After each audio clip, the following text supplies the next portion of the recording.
find the urban hide, there's always a black sheep within the flock. On the 20th of July 1914, the First World War had begun. On the 4th of August, Germany had invaded Belgium and the United Kingdom entered the war to uphold the Treaty of London of 1839. Britain faced a continental war it was not prepared to fight. The Expeditionary Force, the British Expeditionary Force, was dispatched to the country and had lacked the resources and the forces required for a protracted war that was envisioned by the military leadership and elite. On the 5th of August, Herbert Kitchener was appointed to the Secretary of State for War. This position allowed Kitchener a largely independent role within the War Cabinet. His first act the next day was to request a parliamentary approval to increase the strength of the British Army by 500,000 men. Over the next day, the Army Council laid out the plans for Kitchener's supposed expansion. A traditional recruitment would be used to expand the army and the regular army and bypass the county associations, and thus avoiding expansion of the territorial forces. The first wave, originally termed the New Expeditionary Force, was now the New First Army. On the 19th of September 1914, Chancellor of the Exchequer, David Lloyd George, stated publicly that he would like to see a Welsh army in the fields. This though quickly picked up traction and support from politicians and even from Kitchener himself. A Welsh corps of 2 divisions totaling 50,000 men were approved on the 10th of October 1914. The recruitment were joined from Wales such as Monmouthshire, but also Welsh men living in Liverpool, London and Manchester as well. The creation of the corps soon became a source of dispute between Lloyd George and Kitchener himself, and was never realised due to the lack of potential recruits. Llewellyn Griffith, an officer within the 30th Welsh Division, commented that the population of Wales was not sufficient enough to raise 2 full divisions and the corps units required for a division of that sort. By the end of 1914, it had been decided that 1 division would be raised. The 10,000 men who had since joined the Welsh Army Corps were formed into the 43rd Division of the Kitchener's 5th New Army.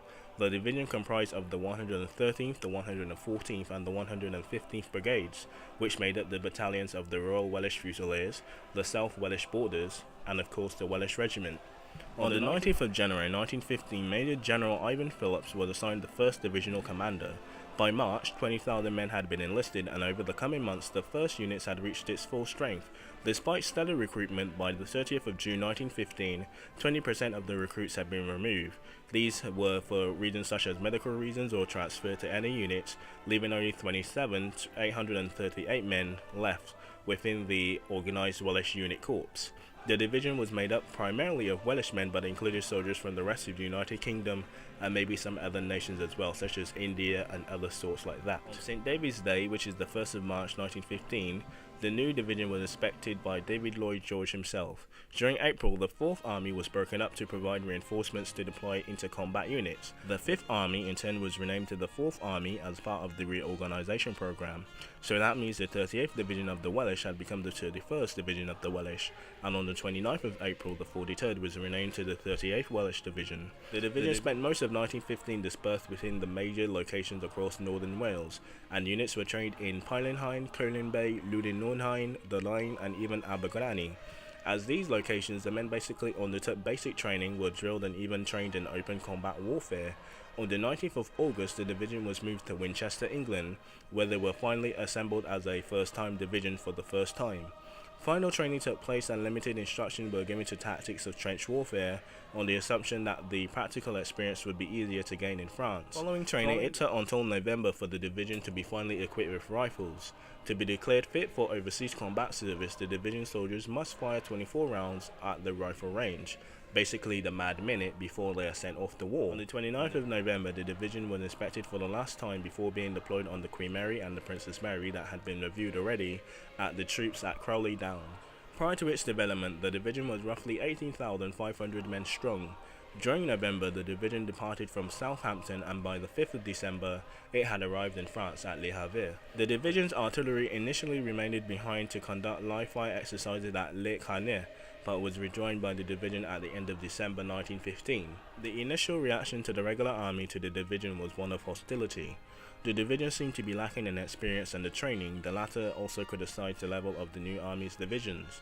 Questions were also raised about the divisional leadership and about securing officers commissioned throughout the influence. And that is where we're going to leave off today. There's the Battle of Marmet, and of course there's the Battle of Somme, and there's the Battle of other stuff where the Welsh took place. But this is just a brief overview of the Welsh. They may be the black sheep, but today they get to shine, even though they didn't get to shine a lot. But the Battle of Marmet will make the Welsh shine. And today we're gonna leave you with one poem in Welsh, but I will translate it in English for all you Westerners out there. And it's by Haydn Wine, the two Weidenheim poems. So, Gabi fin fine, modern hein, us mai der.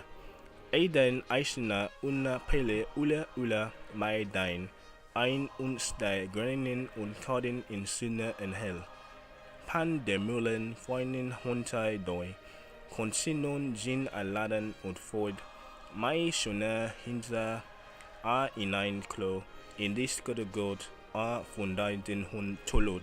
Madin Hena Dunan Fundegat. Eruga a Geruda Heligdro. A grad Belishna Luda Honsi. Adio Chala Yon Gamish Effort Glo. And this is basically the translation which he actually said. Woe is me, and I live in the age of boringness, and God at Eba and the distant horizons. After him, man both lord and commoner, raising his ugly authority. When he felt God going away, he raised his sword to kill his brother. The sound of the battle of our ears, and it shadowed a poor cottage. The old harps had played before these, suspended of the braces of the yonder willows, and the screams of the boys filling the wind, and their blood mixed with the rain. And of course, this is the poetic version by Lewis Flint Cecil. Alas, this is the age so mean that every man is made a lord, for all authorities are bust. When God himself fades away from the scene, as quick as God is to show down the doors, out comes the cannons and the swords. Hold he the brother who pondered and scored his deepest on the pole. The harps had once come for our pain, hang silent in the willow's pen. The carry of the battle fills the wind, and the blood of the lads, it falls like rain. And that's Wales in World War One, the dragon country. The dragon with the country with the awesome flag.